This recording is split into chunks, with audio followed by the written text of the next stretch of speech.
2014 से हेमंत सोरेन जी के लिए वो इस जगह की देख रेख कर रहे हैं।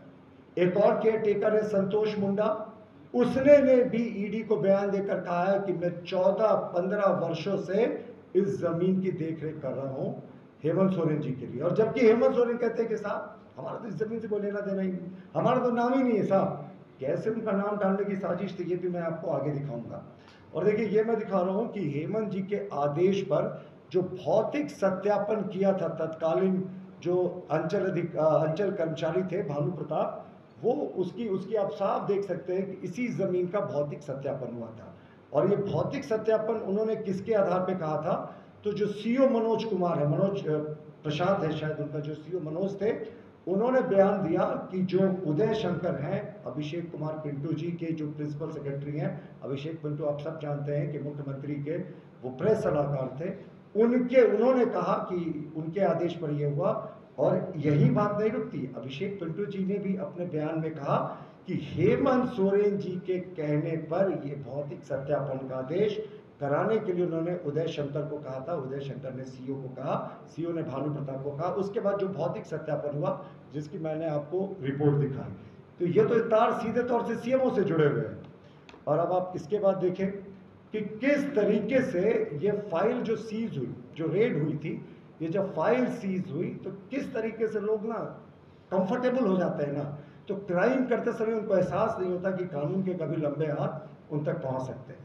तो जो भानु प्रताप के यहाँ से, जो भानु प्रसाद के यहाँ से जो सील हुआ था, उसमें देखिए उस फाइल में क्या लिखा हुआ था, बड़गाई का फाइल, सीएम बड़गाई भुयरी।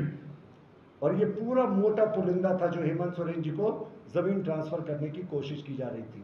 और ये देखेंगे ये पूरा उसका भौतिक सत्यापन है। उसके लेफ्ट हैंड साइड में भी आप कोना में देखेंगे कि वहां पे सीएम बड़गाई भुयरी ये साफ लिखा हुआ है।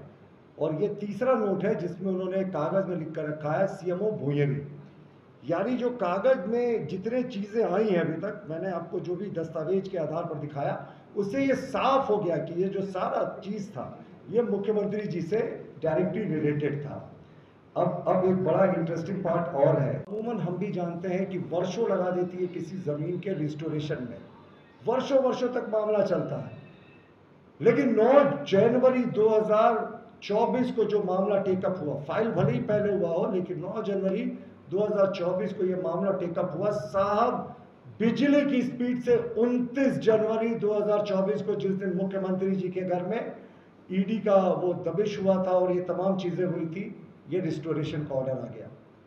एसआर कोर्ट का आज तक के अपने इतिहास में 20 दिन में किसी केस के डिस्पोजल करने का रिकॉर्ड ही नहीं रहा। तो ये सब किसके इशारे पे हो रहा था? और एक ये चीज हमेशा कहते हैं कि साहब हेमंत जी का नाम कहाँ है? तो जो इनके कर्मचारी हैं, जो अभी भानु प्रसाद अंचल बड़गाई के कर्मचारी थे, उनके पास से एक पेपर सीज हुआ। ये बड़ा इंपॉर्टेंट पेपर है, ये देखिएगा। इसकी शुरुआत में अगर आप देखेंगे, अगर मैं इसे बड़ा करके आपको दिखा रहा हूं, तो यहां देखिए ये रैयत का नाम है। ये रैयत का नाम पंजी 2 में इन्होंने खाली छोड़ दिया था, यानी रैयत का नाम भरने की तैयारी थी और इन्होंने कहा हेमंत सोरेन का नाम भरना था। ये सारा ईडी के चार्जशीट पे है, ये ब्लैंक छोड़ा हुआ था। ऐसा अमूमन आप कभी देखेंगे नहीं। तो ये चीजें हैं, यहाँ इस तरह की चीजें लंबे समय से हो रही थी। तो जिस तरीके से ये कहते हैं कि ये बेनामी जमीन से मेरा कोई लेना देना नहीं, साहब इनके ही करीबियों ने बता दिया, इनके ही अधिकारियों ने बता दिया कि ये जो जमीन है ये डायरेक्टली हेमंत सोरेन जी से लिंक्ड है। और हमने तो आपको दिखा भी दिया कि किस तरीके से इस पे करने की कोशिश थी। अब आप देखें कि आनन फानन में इस जमीन को लौटाने की भी तैयारी हो गई और लौटा भी दिया गया। अब देखिए कहते हैं ना कि ये कहते हैं कि नहीं, उस जमीन पर एक राजकुमार पाहन किरदार है जिनका वीडियो अक्सर जेएमएम दिखाती है। राजकुमार पाहन कोई दूध के दूल्हे नहीं है, ईडी के केस में वो एक अभियुक्त है, आरोपी हैं। उनके बारे में कहा, उन्होंने कहा कि जमीन मेरे कब्जे में थी। देखिए जबकि संतोष मुंडा जो है ना, संतोष मुंडा के जो बच्चे हैं रोहित मुंडा और खुशबू मुंडा, उन्होंने एक बार सैमसंग टीवी खरीदा और एक बार एलईडी सैमसंग एक टीवी खरीदा और एक रेफ्रिजरेटर खरीदा। और उसके 2 इनवॉइसेस मैं आपको दिखा रहा हूं जो ईडी की चार्जशीट पे है। एक इनवॉइस 2017 का है, दूसरा इनवॉइस 2022 का है। और आपको जानकर हैरत होगी, दोनों में पता जो है वो उसी बड़गाई की भूमि का है। यानी राजकुमार पान गलत बोल रहे थे कि ये ज़मीन उनके कब्जे में है। ये ज़मीन पर तो संतोष मुंडा रह रहे थे, जिनके बच्चों ने ये फ्रिज और टीवी खरीदा था, और एड्रेस भी उसी जगह का दिया था। तो ये सारी चीज़ें हैं जिस तरीके से अब तो पूरे तरीके से ये एक्सपोज हो गए हैं। राजकुमार पान पर ज़मीन पर कब्जा नहीं था, संतोष मुंडा जो थे उनका कब्जा था। वो कब्जा भी नहीं थे, वो केयर टेकर थे हेमंत जी की इस बेनामी संपत्ति के। और मैंने तो आपको रसीद का वो हिस्सा भी दिखा दिया कि जिस तरीके से उसमें एक हिस्सा बचा हुआ था कि उसको ट्रांसफ़र करने की यहाँ पे कोशिश की जा रही है। BMW गाड़ी को लेकर भी तरह तरह की बातें हुई। ऑन कैमरा ईडी के सामने मुख्यमंत्री जी ने कहा है कि मैं 28 जनवरी 2024 की रात को अपने निवास से अपने ब्लू रंग की BMW गाड़ी से निकल गया।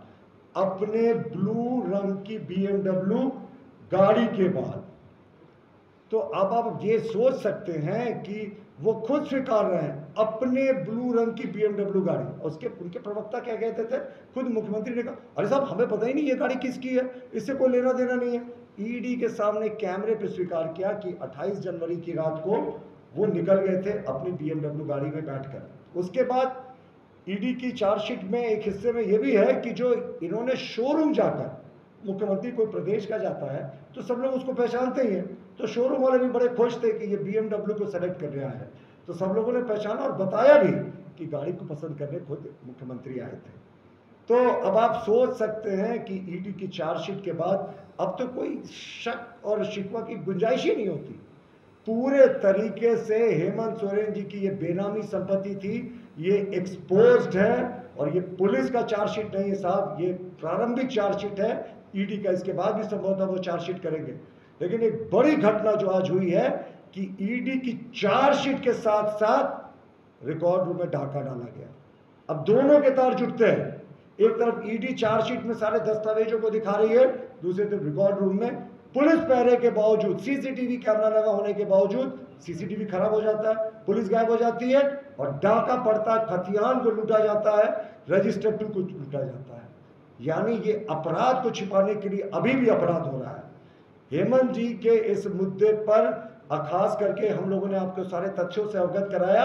हम मुख्यमंत्री जी माननीय चंपाई सोरेन जी से फिर आग्रह करते हैं कि साहब आपकी सरकार आज कटघरे में है। अगर आप लोगों ने सीबीआई या ईडी के जांच का इस पूरे चोरी में आदेश नहीं दिया तो कहीं ना कहीं दिखेगा कि राज्य सरकार इस घटना को लेकर कोई बहुत आक्रामक नहीं है। रिकॉर्ड रूम में डाका और कितने गरीबों को लूटने देंगे जी।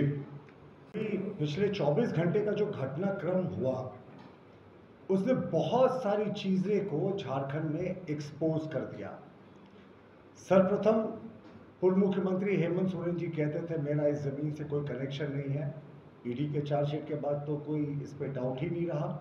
और दूसरी बात, जो जिस तरीके से रिकॉर्ड रूम में चोरी हुई, खतियान के कई खतियानों की चोरी होने की बातें हुई जहां पुलिस का फोर्स था, उसके बाद स्थितियां स्पष्ट हो गई है। कहते हैं ना, एक झूठ को छिपाने के लिए 100 झूठ बोलते हैं। तो यहाँ एक क्राइम जो हुआ है, वो एक क्राइम के अलावा बहुत सारे क्राइम हुए हैं, उनको छिपाने के लिए क्राइम फिर क्राइम फिर क्राइम, ये लगातार होता जा रहा है।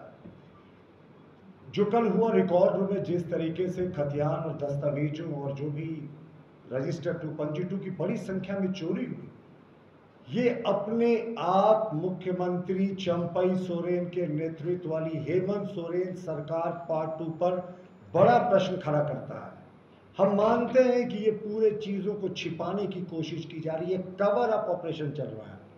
और आज मैंने एक पुलिस के जूनियर ऑफिसर का बयान देखा कि सीसीटीवी भी काम नहीं कर रहा था। उस एरिया में, उस कैंपस में फोर्स की भी डेपुटेशन होती है, लेकिन वो फोर्स भी पता नहीं कहाँ थे और सीसीटीवी भी काम नहीं कर रहा था। यानी जाहिर तौर पर अभी आप देखिए ईडी बहुत बड़ा लैंड स्कैम को इन्वेस्टिगेट कर रही है। और हम तो मानते हैं जो पहला 8.5 एकड़ से ज़्यादा का जो संपत्ति था, जिसको अटैच किया था, जिसपे चार्जशीट हुई, जिसमें पूर्व मुख्यमंत्री हेमंत सोरेन जेल पर है, वो तो टिप ऑफ द आइसबर्ग है। वो तो कहते हैं ना कि एकदम ऊँट के मुंह में जीरा वाली स्थिति है।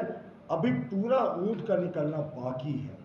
और उसके बाद इस तरीके से जहां सारे जमीन के दस्तावेज रहते हैं, उस रिकॉर्ड रूम से जो चोरी हुई है, कहीं ना कहीं चंपई सोरेन, हेमंत सोरेन सरकार पार्ट 2 को कटघरे में खड़ा करती है। सरकार क्यों शांत थी? सरकार के जो डिप्यूट किए गए पुलिस वाले थे वो कहाँ गायब थे? क्या ये एक सुनियोजित षड्यंत्र था? हम तो क्वेश्चन जानना चाहते हैं इनके उत्तर माननीय मुख्यमंत्री जी से।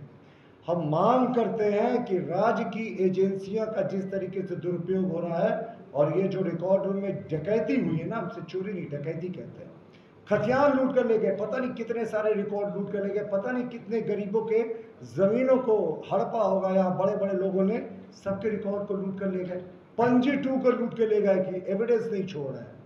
तो इसकी अविलंब सीबीआई जांच हो और ईडी को भी इस केस को टेक ओवर करने की अनुशंसा राज्य सरकार करे, क्योंकि ईडी फिलहाल जमीन मामले में बहुत बड़ा इन्वेस्टिगेशन कर रही है। लेकिन जिस तरीके से सरकार का कवर अप ऑपरेशन चल रहा है, हम इसको कवर अप ऑपरेशन का हिस्सा मानते हैं कि ये चोरी कैसे हो गई साहब, डकैती कैसे हो गई शहर के बीचों बीच रिकॉर्ड रूम। तो चंपई सोरेन जी से आग्रह है कि सीबीआई और ईडी जांच के अविलंब आदेश दे, और नहीं देंगे तो भाई 2+2 तो 4 ही होता है। अभी कल ईडी का चार्जशीट के बाद जो न्यायालय ने कॉग्निजेंस लिया, उसमें सारे जेएमएम के नेताओं के भी बयान आए, तरह तरह की बयान आए। देखिए, मैं मानता हूं कि ये जो ईडी का चार्जशीट है वो बहुत सारी चीज़ों को सिद्ध करता है।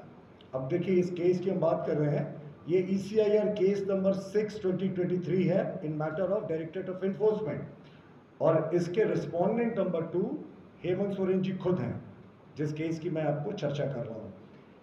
इस केस में आप देखेंगे तो कुछ बड़े इंटरेस्टिंग फैक्ट्स हैं। अब आप देखें, इस केस में जो एक सिंडिकेट काम करता था, भानु प्रसाद जो अंचल का कर्मचारी था, उसके साथ कई अधिकारी मिले हुए थे, जिसमें सीओ तत्कालीन मनोज कुमार और तमाम लोग, छवि रंजन जी का भी उसमें नाम आया था। ये लोग मिलकर सिंडिकेट चलाते थे जमीन कब्जा करने का। और कहते हैं ना, जिस जमीन की जांच की शुरुआत सेना के जमीन के लैंड पे इन्वेस्टिगेशन से हुई थी, उसके देखिए तार कहाँ तक चले गए, ये आप भी मतलब इमेजिनेशन से ये परे है। और मैं एक आपको चलते चलते बता दूं कि ईडी जो भी करती है, रिकॉर्ड करती है स्टेटमेंट को, उसको एक admissible as evidence in court of law है। ये मैं सेक्शन भी आपको दिखा दे रहा हूँ। जबकि एक पुलिस ऑफिसर जो सेक्शन 161 ऑफ CRPC में कहता है, वो चैलेंज भी हो सकता है। ये 164 के तहत बयान माना जाता है ईडी के कोर्ट में। जो लोग गवाही देते, ईडी के कोर्ट में नहीं, माफ कीजिएगा, ईडी के सामने उनको लॉ ऑफिसर्स की तरह ट्रीट किया जाता है।